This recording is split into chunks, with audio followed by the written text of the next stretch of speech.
इयत्ता 10वीमध्ये 10वीच्या बोर्ड प्रश्नपत्रिकेमधला तिसरा प्रश्न जो खूप महत्त्वाचा असतो, ज्यामध्ये फक्त आपल्याला एक कृती पूर्ण करायची असते.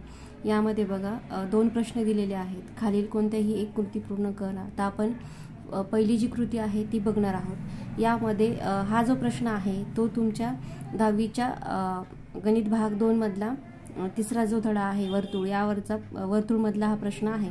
यामध्ये काय विचारलंय, सिद्ध करा वर्तुळाच्या बाह्य भागातील बिंदू पासून तर त्या वर्तुळाला काढलेल्या स्पर्शिका खंड एकरूप असतात तर खालील कृती पूर्ण करा. यामध्ये पक्ष, साध्य, रचना, सिद्धता सर्व दिलेले आहे. फक्त आपल्याला काय करायचं तर ती कृती पूर्ण करायची आहे. बघा साध्यमध्ये काय दिलेले आहे, रेख डी पी एकरूप रेख काय येईल, मग रेख डी पी एकरूप रेख डी क्यू. ही कृती पूर्ण केली, प्रत्येक कृती पूर्ण केली तर तुम्हाला प्रत्येक कृतीला अर्धा मार्क आहे. याप्रमाणे हा प्रश्न तुम्हाला 3 मार्काला आहे. त्यामुळे न चुकता व्यवस्थित कृती पूर्ण करायची. आता सिद्धतामध्ये काय दिलंय, त्रिकोण ए पी डी व त्रिकोण ए क्यू डी, म्हणजे हे जे 2 त्रिकोण आहे या 2 त्रिकोणामधली माहिती आपल्याला पूर्ण करायची आहे आणि ती साध्य करायचं आहे. तर बघा रेख पी ए एकरूप रेख क्यू ए. एकाच वर्तुळाच्या त्रिज्या ही एकाच वर्तुळाच्या त्रिज्या ह्या समान मापाच्या असतात, म्हणून मग रेख पी ए एकरूप रेख क्यू ए. त्यानंतरची दुसरी जी आहे रेख ए डी एकरूप रेख ए डी. रेख ए डी एकरूप रेख ए डी ह्या दोन्ही त्रिकोणामध्ये ही जी काही रेख आहे ती आहे सामायिक भुजा.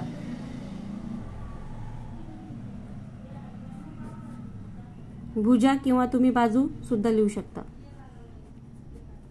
त्यानंतरची कृती बघा, म्हणून कोन ए पी डी एकरूप कोन कोणता होईल, ए क्यू डी.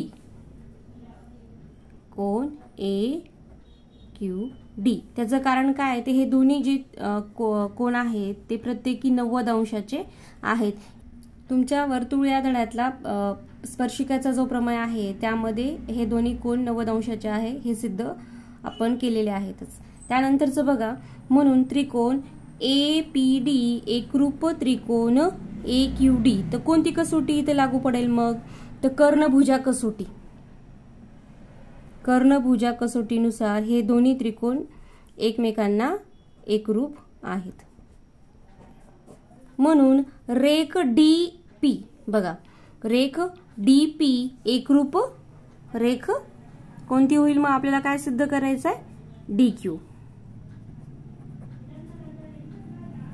बघा प्रत्येक कृतीला आपल्या अर्धा, याप्रमाणे आपल्याला एकूण ह्या पूर्ण कृतीला 3 मार्काला ही कृती असते. त्यामुळे न चुकता व्यवस्थित ही कृती पूर्ण करायची.